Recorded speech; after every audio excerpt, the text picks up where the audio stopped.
तौहीन amaze commentary होती थी, उसकी वजह से मैं इवन वहां भी आपसे बातचीत नहीं करता था। लेकिन मैं अब सोच रहा था कि चलें, शायद अगली मुलाकात हो तो हम कोई मैंने इतनी बड़ी मुसीबत देखी उसमें से ये कि कोई मिडिल ग्राउंड ढूंढते हैं। इन दोस्तों को कहते हैं यार इतनी अखीर पर नहीं जाना आपने।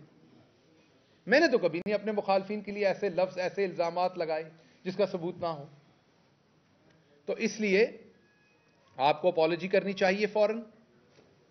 अगर आप नहीं करते तो इंशाल्लाह, मुझे नहीं पता इंसाफ मिलेगा कि नहीं, इंसाफ के लिए तगोदो करूंगा और एक्सपेक्ट करूंगा कि मेरे अलावा जिन शुरफा की 4 लोगों के तो नाम ले दिए गए जो डिफरेंट इदारों के अंदर बड़े अहम ओहदों पर हैं या रिटायर हो चुके हैं, तो इंस्टीट्यूशंस को भी बदनाम करने की कोशिश की जा रही है, पर्सनैलिटीज को भी की जा रही है, मुझे तो की जा रही है।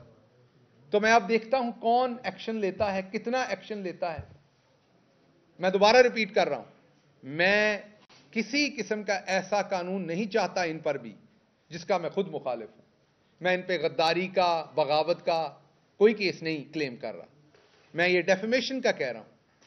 या इनसे सबूत लिए जाएं ये सारी बातें इन्हें कही हैं, या इन्हें अगर किसी तोते ने, चिड़िया ने जो भी बताया है उससे उस तोते चिड़िया का पूछ लें। तो ये मैं स्ट्रॉन्गेस्ट वर्ड्स में ये रिट्यूट कर रहा हूं। इसका लीगल नोटिस आपको दिखा चुका हूं जो इनको भेज दिया है, और इंशाल्लाह बहुत जल्द अगर इसका जवाब ना आया तो कोर्ट ऑफ लॉ में, मुझे पता वो हासिल कोर्ट में क्या होना है क्योंकि अक्सर ऐसे मुकदमात हमारे यहाँ, माफ कीजिएगा, लेट हो जाते हैं बहुत। चले जितनी भी हुआ इसको करेंगे और चलेंगे इसके साथ और देखेंगे इंसाफ मिलता है कि नहीं। कोई सवाल आज? ये बता दीजिएगा, आपने लीगल नोटिस तो भेजा है, उसका प्लेटफॉर्म जो है वो ये साइबर क्राइम है, तो आपको पता है साइबर क्राइम वो वुकला करेंगे, सब कुछ कर रहे हैं उस पर। ये मेरे पास, मैंने आपको बताया ना कि जी सारे हैं इसमें, किस कोर्ट में जाया जा सकता है, ये तमाम नोट्स हैं वुकला के।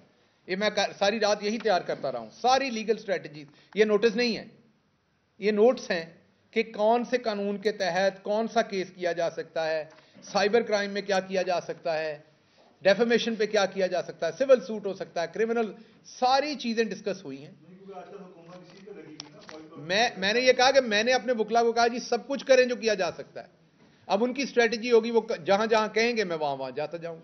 अच्छा, ये फरमाइएगा कि आपके समझते हैं कोई आज भी कुछ लोग आपके पीछे लगे हैं, कोई इदारों के लोग हैं जो आपकी गद्दारी के लिए लोगों को इस्तेमाल कर रहे हैं, और आपने कहा कि एक नाम आपके पास है, वो नाम बता दें कौन है वो लोग जो आपके पीछे लगे हैं? देखिए, जो नाम मैंने आपको बताया वो मुनासिब वक्त जब आएगा तब बताऊंगा। जो दूसरा सवाल का वो आपका अजम्पशन पे, मैं अजम्पशन पे तो जवाब नहीं दे, मैं तो किसी को एक्यूज नहीं कर सकता जब तक मुझे पता ना हो। मेरे पास तो ऐसा कोई सबूत नहीं, मेरे पास ना कोई इदारा है ना एजेंसी है जो मैं ये पता कर लूं। आप मेरे से ज्यादा बाखबर साफी हैं, ये काम आपका। मेरे से पूछने की बजाय आपको मुझे बताना चाहिए। इसमें से मजा या चीजा लेने की बजाय आपको इस टाइम मरहम रखनी चाहिए, क्योंकि बुरा वक्त किसी पे भी आ सकता है और कभी भी आ सकता है।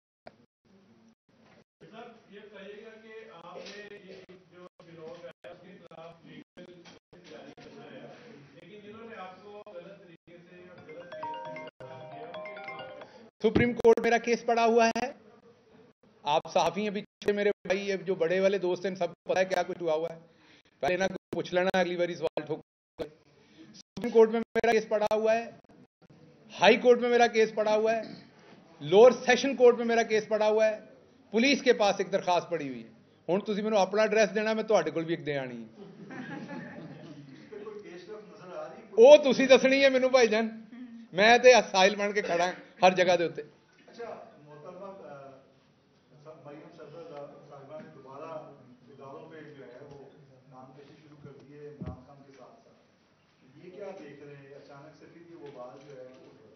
देखिए, बाजी हमारी जो हैं वो बड़ी मुस्तकिल मिजाज हैं। एक बात मैं सबसे पहले कहूंगा कि सफदर साहब का एहतराम मेरी नज़रों में बड़ा है, कम से कम उन्होंने सच बोला। उसकी शायद वजह यह कि वो शरीफ खानदान से नहीं है, बाहर से हैं, इसलिए उन्होंने सच बोला है और नजर आता है कि वो खानदान के बाहर से हैं।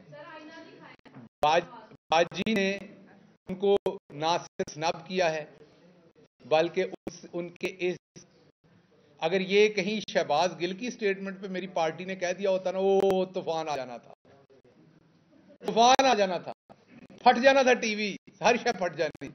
बाजी ने अपने शौहर के बारे में ये कहा है, जो मुस्लिम लीग यूथ के प्रेसिडेंट है अब, लेकिन थे पार्टी के एक्टिव लीडर हैं, हर जलसे पे स्टेज पर होते हैं, उनके बारे में कहा ये उनका जाती बयान है, पार्टी का बयानिया नहीं है। पहले घर च ते अपने वो जैसी घड़ियां ਦੀਆਂ ਸੂਈਆਂ ਮਿਲਾਈ ਦੀਆਂ ਸਨ ਨਾ, ਪਹਿਲੇ ਘਰ ਚ ਤੇ ਸੂਈਆਂ ਮਿਲਾ ਲਓ। ਤੁਸੀਂ कौम ਨੂੰ ਕੀ एक पेज ਤੇ ਲਿਆਣਾ है? आप लोगों ने कौम की क्या नुमाइंदगी करनी है? आपके तो घर में इत्तेफाक नहीं है, आप पहले घर में इत्तेफाक कर लें। मैं उस कोई घरेलू सिस्टम के हिसाब से नहीं कह रहा, मैं पॉलिटिकल आइडियोलॉजी पे कह रहा हूं। पार्टी पूरी आइडियोलॉजी पे खड़ी है ना।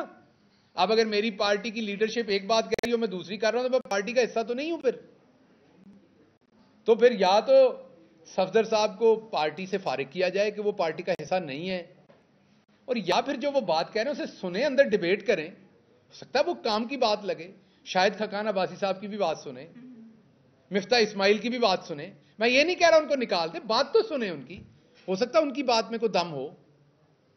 मैं तो अपने चेयरमैन से अभी बड़ी खुल के बात करते हैं, जो हमें लगता है सही है या गलत है हमारी पार्टी, वो सुनते हैं, उनकी मेहरबानी, मौका देते हैं। उसके बाद लीडरशिप जो फैसला करती, फिर पार्टी के साथ आपने होना था। बात तो सुने लोगों की यार, आप लोग भी। तो इसलिए बाजी ने जिस तरफ अब तोपों का रुख करना है, बाजी ने उधर ही करना है। लोगों को शायद पता नहीं है कि जब पांव जलते हैं तो लोग अपने ही बच्चे नीचे ले लेते हैं। तो मेरा ख्याल वो वक्त हुआ चाहता है। तो हमने तो पूरी जिंदगी जहां मोहब्बत की थी, उसका सिला जो हमें मिला है, तो पूरी जिंदगी की थी, कोई पॉलिटिकल लाइफ में आने के बाद नहीं। तो बचपन में घर से सिखाया ही ये जाता है। तो हमने तो जो मोहब्बत की थी, उसका हमें जो भी सिला मिला, क्योंकि ऑटो पे सिस्टम लगा हुआ है, हमसे तो फिर वापस मोहब्बत ही मिलनी है। लेकिन इधर से जो मिलना है, वो मैं सिर्फ ये कहूंगा, एक शेर पढ़ूंगा, ना पूछ के क्या हाल है मेरा तेरे पीछे, ना पूछ के क्या हाल है मेरा तेरे पीछे, तू देख के क्या रंग है तेरा मेरे आगे। तो इसलिए ये थोड़े दिनों में जिस जिस को गलतफहमी थी, बाजी तमाम गलतफहमियां दूर कर देंगी। जी, जैसा कि जिस तरह करीम साहब की गिरफ्तारी के हवाले से गोलियां की जा रही है, कुछ कहा जा रहा है गिरफ्तार करेंगे उनको, क्या आप समझते हैं कि हुकूमत इमरान खान को गिरफ्तार कर सकती है? देखिए, सबसे पहले मैं ये बताऊं कि शौकत तरीन एक बहादुर इंसान है, स्ट्रेट फॉरवर्ड हैं। मैंने देखा उनमें मुनाफकत नहीं है। मैंने देखा वो पाकिस्तान के लिए बहुत मुखलिस हैं। मैंने देखा कि वो हमारी पार्टी के साथ एक आहनी दीवार की तरह वो इमरान खान के साथ खड़े हुए हैं। उन्होंने पूरी वफादारी की है पार्टी के साथ। उनका बहुत इज्जत और एहतराम है हमारी पार्टी की नज़रों में, और मेरे ज़ाती तौर पर मेरी नज़रों में मेरे लिए वो बड़े भाई की तरह हैं। चंद लोग होते हैं जिनके अपनी कौम के ऊपर एहसानात होते हैं, वो एक ऐसे मोहसन है कौम के। मुश्किल तरीन वक्त में उन्होंने कोविड के फौरन बाद इकॉनमी को ऊपर किया। मुझे बड़ी तकलीफ है जिस तरह का उन पर केस बनाया जा रहा है, लेकिन वो एक बहादुर आदमी है। मुझे पता है वो डट के इसका मुकाबला करेंगे और वो पार्टी के साथ होंगे। हस्बुनल्लाह व निअमल वकील। इंशाअल्लाह मेरे अल्लाह रब्बुल इज्जत की जात रहम करेगी इनके ऊपर और रास्ते निकालेगी।